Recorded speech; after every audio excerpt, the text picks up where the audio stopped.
ನಮಸ್ತೆ ವೀಕ್ಷಕರೇ, ಗೌರಿಶಂಕರ ಧಾರಾವಾಹಿ ಇವತ್ತಿನ ಸಂಚಿಕೆಯನ್ನು ನೋಡ್ಕೊಂಬರೋಣ. ಅದಕ್ಕೂ ಮುಂಚೆ ನಮ್ಮ ಚಾನಲ್ನ ಸಬ್ಸ್ಕ್ರೈಬ್ ಮಾಡ್ಕೊಳ್ಳಿ. ಈ ವಿಡಿಯೋ ಇಷ್ಟ ಆದರೆ ಒಂದು ಲೈಕ್ ಮಾಡಿ.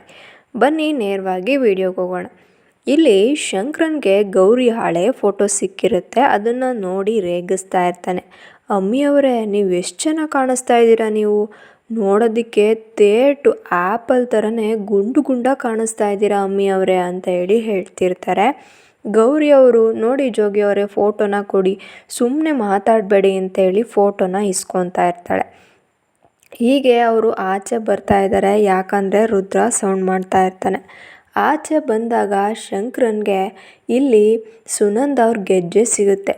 ಇದೇನಿದು, ಅದಕ್ಕೆ ಒಂದು ಚೈನ್ ಅಲ್ವಾ ಇದು, ಗೆಜ್ಜೆ ಚೈನು, ಇದೇನು ಈ ಮನೇಲಿ ಬಿದ್ದಿದೆ, ಅದಕ್ಕೆವ ಹೋಗಿ 15 ದಿನ ಆಗೋಯ್ತು, ಇವಾಗ ಈ ಗೆಜ್ಜೆ ಸಿಕ್ತಲ್ಲ, ಯಾರಾದರೂ ವಿಚಾರಿಸಿದ್ದೀರಾ ಅದಕ್ಕೆ ಅವ ಎಲ್ಲಿದ್ದಾರೆ, ಹೇಗಿದ್ದಾರೆ ಅಂತೇಳಿ? ಈ ಮನೆಯಲ್ಲಿ ಒಂದು ಸ್ವಲ್ಪನೂ ಕೂಡ ಯಾರಿಗೂ ಜವಾಬ್ದಾರಿ ಅನ್ನೋದೇ ಇಲ್ಲಪ್ಪ ಅಂತ ಹೇಳಿ ಹೇಳ್ತಿರ್ತಾರೆ. ಆಗ ಗೌರಿ ಆಗಿರಲಿ ಗ್ರೀಷ್ಮನ್ಗೆ ಭಯ ಆಗ್ತಾ ಇರುತ್ತೆ. ಗೆಜ್ಜೆನ ಇಲ್ಲೇ ಬೀಳಿಸ್ಕೊಂಡು ಹೋಗಿದ್ದಾರಲ್ಲ ಅಕ್ಕ ಅಂತ ಹೇಳಿ. ಇನ್ನೊಂದು ಕಡೆ ಅಲ್ಲೇ ಸುನಂದ ಕೂಡ ಇವು ಮಾತಾಡೋದನ್ನ ಕೇಳಿಸ್ಕೊತಾ ಇರ್ತಾರೆ. ನಮ್ಮ ಅತ್ತಿಗೆವ್ವ ಎಲ್ಲಿದ್ದರೂ ಕೂಡ ಹುಡ್ಕೊಂಬರ್ತೀನಿ, ನೀವು ಏನು ಮಾಡಿದ್ದೀರೋ ಏನು ಕತೆನೋ, ಅವ್ರು ಕರ್ಕೊಂಬಂದು ನಾನು ಕೇಳಬೇಕು, ಈ ರುದ್ರಣ್ಣ ಏನು ಮಾಡಿದಾನೋ ಅಂತ ಹೇಳಿ ಹೇಳ್ತಿರ್ತಾರೆ. ಆಗ ಗೆಜ್ಜೆ ನೋಡ್ಬಿಟ್ಟು ರುದ್ರ ಕೂಡ ಹೇಳ್ತಿದ್ದಾನೆ, ಅಪ್ಪಯ್ಯ, ನಾನು ಹೇಳಲಿಲ್ವಾ, ಇದು ಆ ದೆವ್ವದ್ದೇ ಗೆಜ್ಜೆ, ಇಲ್ಲೇ ಬೀಳಿಸ್ಕೊಂಡು ಹೋಗ್ತಿದೆ, ನಾನು ಸ್ನಾನ ಮಾಡಬೇಕಾದ್ರೆ ಅಲ್ಲಿಗೂ ಕೂಡ ಬಂದಿತ್ತು ಅಂತ ಹೇಳಿ ಹೇಳ್ತಿದ್ದಾನೆ. ಇದನ್ನು ಕೇಳ್ಬಿಟ್ಟು ಶಂಕರ, ರುದ್ರಣ್ಣ, ನೀನೇನಾದರೂ ಅದಕ್ಕೆನ ದೆವ್ವ ಗಿವ್ವ ಅಂತ ಹೇಳಿದ್ರೆ ತಲೆ ಮೇಲೆ ಹೊಡಿತೀನಿ ನೋಡು ಅಂತ ಹೇಳಿ ಹೇಳ್ತಿರ್ತಾರೆ. ನಮ್ಮ ಅತ್ತಿಗೆ ದೇವ್ರಂಥ ಮನುಷ್ಯ ಅಂತ ಹೇಳಿ ಹೇಳ್ತಾ ಇರ್ತಾರೆ.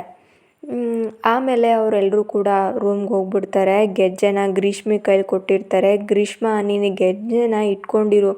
ಈ ಶಂಕರ, ನಿನಗಂತೂ ಯಾವಾಗಲೂ ಕೂಡ ನಮ್ಮ ಮೇಲೆ ಅನುಮಾನನೇ ಕಣೋ ಅಂತ ಹೇಳಿ ಅವರಪ್ಪ ಬೈತಾ ಇರ್ತಾನೆ.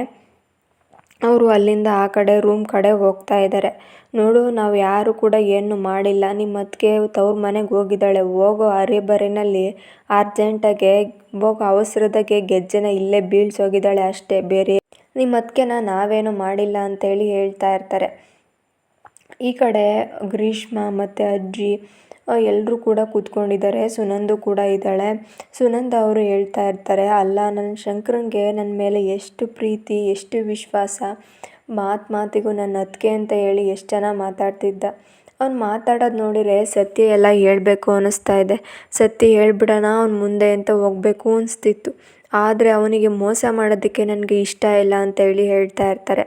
ಹಾಗೆಲ್ಲ ಮಾಡಬೇಡಿ ಅಕ್ಕ, ನಾವು ಈ ಮನೆಯಲ್ಲಿ ನಮ್ಮ ಮಾವನಿಗೆ, ಅತ್ತೆಗೆ, ಅದರಲ್ಲೂ ಆ ರುದ್ರ ಭಾವನಿಗೆ ಪಾಠ ಕಳಿಸ್ಬೇಕು. ಅದಕ್ಕೋಸ್ಕರನಾದರೂ ನೀವು ಸುಮ್ಮನೆ ಇರಿ, ಎಲ್ಲದು ಸರಿಯಾಗುತ್ತೆ. ಆಮೇಲೆ ಶಂಕರ ಅವ್ರಿಗೆ ನಾವು ಸತ್ಯನ ಹೇಳಿದ್ರೆ ಆಗುತ್ತೆ ಅಂತ ಹೇಳಿ ಹೇಳ್ತಾ ಇರ್ತಾರೆ. ಈ ಕಡೆ ಐಶು ಮನೆಯಲ್ಲಿರ್ತಾರೆ. ಐಶು ಊಟ ಮಾಡ್ತಾ ಇರೋದಿಲ್ಲ. ನಮ್ಮ ಮನೆಯಲ್ಲಿರೋರಿಗೆ ಮನೆಯಲ್ಲಿ ನಾವು ದೆವ್ವ ಇದೆ ಅಂತ ಹೇಳಿದ್ರೆ ನೀವು ಯಾರು ಕೂಡ ನಂಬೋದೇ ಇಲ್ವಲ್ಲ, ಹೋಗಿ ನಂಗೆ ಊಟ ಬೇಡ ಅಂತ ಹೇಳಿ ಹೇಳ್ತಿರ್ತಾರೆ. ಮೇಷ್ಟ್ರಿದ್ದರು, ಈಗೇನು ಐಶು, ನಿಮ್ಮ ಮನೆಯಲ್ಲಿ ದೆವ್ವ ಇದೆ ಅಲ್ವಾ? ಹೌದು, ಸರಿ, ನಾನು ಒಪ್ಕೊತೀನಿ, ಗೌರಿನೂ ಕೂಡ ಫೋನ್ ಮಾಡಿ ವಿಚಾರಿಸ್ತೀನಿ ಅಂತ ಹೇಳಿ ಹೇಳ್ತಿರ್ತಾರೆ. ಐಶುಗೆ ಇನ್ನೂ ಕೂಡ ಸಿಟ್ಟು ಬರುತ್ತೆ. ಅಲ್ಲ ಬಾ ಮಾವ, ನಾನು ಇಷ್ಟು ಹೇಳಿದ್ರು ಕೂಡ ನೀನು ಮತ್ತೆ ಗೌರಿಗೆ ಫೋನ್ ಮಾಡಿ ಕೇಳ್ತೀರಾ, ನನ್ನ ಮೇಲೆ ನಂಬಿಕೆ ಇಲ್ವಾ ನಿಮಗೆ, ನಮ್ಮ ಮನೆಯವ್ರ ಮೇಲೆ ಸ್ವಲ್ಪನೂ ಕೂಡ ಕಾಳಜಿ ಇಲ್ವಾ ನಿಮಗೆ ಅಂತ ಹೇಳಿ ಅಲ್ಲಿಂದ ಬೇಜಾರು ಮಾಡಿಕೊಂಡು ರೂಮ್ಗೆ ಹೋಗ್ತಾ ಇದ್ದಾಳೆ. ನೀವು ಯಾಕ್ರಿ ಈ ಥರ ಮಾತಾಡೋಕೆ ಹೋದ್ರಿ, ಫಸ್ಟೇ ಅವಳಿಗೆ ಊಟ ಮಾಡಲ್ಲ ಅಂತ ಹೋಗಿದ್ದಾಳೆ, ಅವಳು ಹೇಗೆ ಸಮಾಧಾನ ಮಾಡೋದು ಅಂತ ಹೇಳಿ ಹೇಳ್ತಾ ಇರ್ತಾರೆ. ಮತ್ತು ಅವರೆಲ್ಲರೂ ಕೂಡ ಇದ್ರ ಬಗ್ಗೆ ನಂಬಿಕೆ ಇರೋದಿಲ್ಲ ಅವ್ರಿಗೆ, ಆದರೂ ಕೂಡ ಒಪ್ಕೊತಾ ಇದ್ದಾರೆ.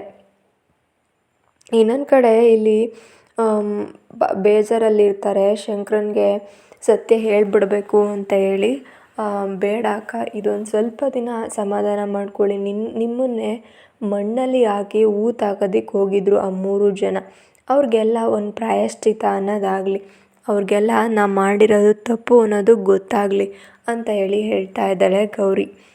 ಅವಳು ಕೂಡ ಅಲ್ಲಿಂದ ಎದ್ದು ಆಚೆ ಬರ್ತಾ ಇದ್ದಾರೆ. ಈಗ ರೂಮಲ್ಲಿ ಮಾತಾಡ್ಕೊತಾ ಇದ್ದಾರೆ. ಮತ್ತು ಪಾರ್ವತಿ, ಶಿವರುದ್ರಪ್ಪನವರು ಮತ್ತು ರುದ್ರ ಎಲ್ಲರೂ ಕೂಡ ಮಾತಾಡ್ಕೊತಾ ಇದ್ದಾರೆ. ರೀ, ನೀವೇನಾದರೂ ಮಾಡಿ ಬಾಬುನ ಕರೆಸಲೇಬೇಕು.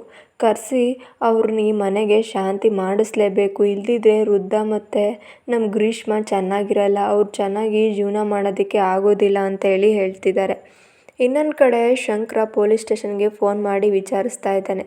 ಎಷ್ಟು ದಿನ ಆಯಿತು ನಾವು ಹೋಗಿ ಕಂಪ್ಲೇಂಟ್ ಕೊಟ್ಟು ನಮ್ಮ ಅತ್ತಿಗೆವ್ವ ಕಾಣಿಸ್ತಾ ಇಲ್ಲ ಅಂತ ಹೇಳಿ. ನೀವು ಹುಡುಕೊಡ್ತೀರಾ ಹೇಗೆ ಹೇಳಿ? ನಮಗೆ ನಮ್ಮ ಅತ್ತಿಗೆವ್ವ ಎಲ್ಲಿದ್ದರೂ ಕರ್ಕೊಂಬಂದು ತನ್ನ ಮುಂದೆ ನಿಲ್ಲಿಸ್ಬೇಕು ಅಂತ ಹೇಳ್ತಾ ಇರ್ತಾರೆ. ಅಲ್ಲಿಗೆ ಗೌರಿ ಕೂಡ ಬರ್ತಾ ಇದ್ದಾರೆ. ಏನು ಮಾಡ್ತಿದ್ದೀರಾ ಜೋಗಿ ಅವರೇ ಅಂತ ಹೇಳಿ ಕೇಳ್ತಾ ಇದ್ದಾರೆ. ಅತ್ತಿಗೆವ್ವ ಇಷ್ಟು ದಿನ ಆಯಿತು, ಈ ಪೊಲೀಸರಿಗೆ ಬರೀ ಕಂಪ್ಲೇಂಟ್ ಕೊಟ್ಟರೆ ಸಾಲದು, ಹೋಗಿ ಅವ್ರಿಗೆ ದಿನ ನೆನಪಿಸ್ತಿರ್ಬೇಕು. ನಾವು ಹೇಳಿದ್ದೆ ಮರ್ತೋಗಿದೆ ನೋಡಿ ಅಂತ ಹೇಳಿ ಹೇಳ್ತಾ ಇರ್ತಾರೆ. ಆಗ ಅವಳಿಗೂ ಕೂಡ ಏನು ಹೇಳಬೇಕು ಅನ್ನೋದು ಗೊತ್ತಾಗೋದಿಲ್ಲ. ಇನ್ನೊಂದು ಕಡೆ ಶಿವರುದ್ರಪ್ಪನಿಗೆ ನೋಡಿ, ಯಾವ ಬಾಬಾನು ಬೇಡ, ಏನು ಬೇಡ, ಯಾವ ದೆವ್ವ ಭೂತ ಏನೂ ಇಲ್ಲ ಈ ಮನೆಯಲ್ಲಿ ಅಂತ ಹೇಳಿ ಹೇಳ್ತಿರ್ತಾರೆ.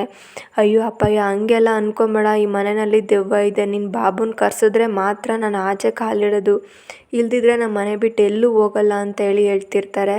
ಸರಿ ಆಯಿತು, ನಿಮ್ಮ ಅವಸರಕ್ಕೆ ನಿಮ್ಮ ಮಾತ್ರಕ್ಕೆ ನಾನು ಬಾಬುನ ಕರೆಸ್ತೀನಿ, ಅದೇನು ತಯಾರಿ ಮಾಡ್ಕೊಬೇಕೋ ಮಾಡ್ಕೊ ಹೋಗಿ ಅಂತ ಹೇಳಿ ಹೇಳ್ತಿರ್ತಾರೆ. ಇನ್ನು ಬೆಳಕಾಗುತ್ತೆ. ಪಾರ್ವತಿ ಎದ್ದು ಪಿಂಕಿನ ಹೇಳ್ತಾ ಇದ್ದಾಳೆ, ಏ ಪಿಂಕಿ, ಬೇಗ ಕೆಲ್ಸಕ್ಕೆ ರೆಡಿ ಮಾಡ್ಕೊ, ಇವತ್ತು ಬಾಬಾ ಬರ್ತಾರೆ, ಎಲ್ಲ ದೇವ್ರ ಮನೆ ಪೂಜೆ ಎಲ್ಲ ತೊಳೆದಿಡು ಅಂತೇಳಿ ಹೇಳ್ತಿರ್ತಾರೆ. ಆಗ ಕೆಲಸದವಳು ಕೂಡ ಹೇಳ್ತಾ ಇದ್ದಾಳೆ, ಅಮ್ಮೋರೆ ನೀವೇನು ಪೂಜೆ ಮಾಡ್ತಿರೋ ನನಗೂ ಕೂಡ ಒಂದು ತಾಯ್ತಾನದ ಕಟ್ಟಿಸ್ಬಿಡಿ, ಒಬ್ಬೊಬ್ಬಳೇ ಮನೆಯಲ್ಲಿ ಓಡಾಡಬೇಕು ಅಂತ ಹೇಳಿ ಹೇಳ್ತಿರ್ತಾರೆ.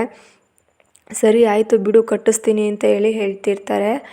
ಇನ್ನು ಅಲ್ಲೇ ಶಿವರುದ್ರಪ್ಪನವರು ಕೂತ್ಕೊಂಡಿರ್ತಾರೆ. ಅಲ್ಲ ಕಣೆ, ನೀನು ಒಬ್ಬಳೇ ಕೆಲಸ ಮಾಡೋದಲ್ಲ, ಇಲ್ಲಿ ಕೂತ್ಕೊಂಡಿದ್ದಾನಲ್ಲ ಈ ದಂಡಪಿಂಡ, ಇವನ ಕೈಲಿ ಕೆಲಸ ಮಾಡು, ಆವಾಗಲಾದರೂ ಸ್ವಲ್ಪ ಚುರುಕಾಗ್ತಾನೆ ಅಂತ ಹೇಳಿ ಹೇಳ್ತಿರ್ತಾರೆ. ಇಲ್ಲ ಅಪ್ಪಯ್ಯ, ನಾನಂತೂ ಇವತ್ತೆಲ್ಲೂ ಹೋಗಲ್ಲ, ಅವರು ಆ ಬಾಬಾ ಬರಬೇಕು, ಪೂಜೆ ಮಾಡಬೇಕು, ಆವಾಗಲೇ ನಾನು ಹೋಗಬೇಕು ಅಂತ ಹೇಳಿ ಹೇಳ್ತಿರ್ತಾನೆ. ಮೊನ್ನೆ ತಾನೇ ಔಟ್ ಹೌಸ್ಗೆ ಹೋಗಿದ್ವಿ, ಅಲ್ಲೂ ಕೂಡ ದೆವ್ವ ಬಂದ್ಬಿಟ್ಟಿತ್ತು ಅಂತ ಹೇಳಿ ಹೇಳ್ತಿರ್ತಾನೆ. ಔಟ್ ಹೌಸಲ್ಲಿ ದೆವ್ವ ಇತ್ತಾ ಅಂತ ಹೇಳಿ ಕೇಳ್ತಾ ಇದ್ದಾರೆ ಶಿವರುದ್ರಪ್ಪ. ಏನೋ ನೀನು ಹೋಗಿದ್ದ ಕಡೆ ಎಲ್ಲ ದೆವ್ವ ಬರುತ್ತಾ ಅಂತ ಹೇಳಿ ಕೇಳ್ತಿರ್ತಾರೆ. ಹ್ಞೂ ಅಪ್ಪಯ್ಯ, ಅಲ್ಲೂ ಕೂಡ ಇತ್ತು ಅಂತ ಹೇಳಿ ಹೇಳ್ತಾ ಇರ್ತಾರೆ. ಸರಿ ಆಯಿತು, ನಾನೇ ಹೋಗಿ ಔಟ್ ಹೌಸಲ್ಲಿ ನೋಡ್ಕೊಂಬರ್ತೀನಿ ಅಂತೇಳಿ ಹೋಗ್ತಿರ್ತಾರೆ.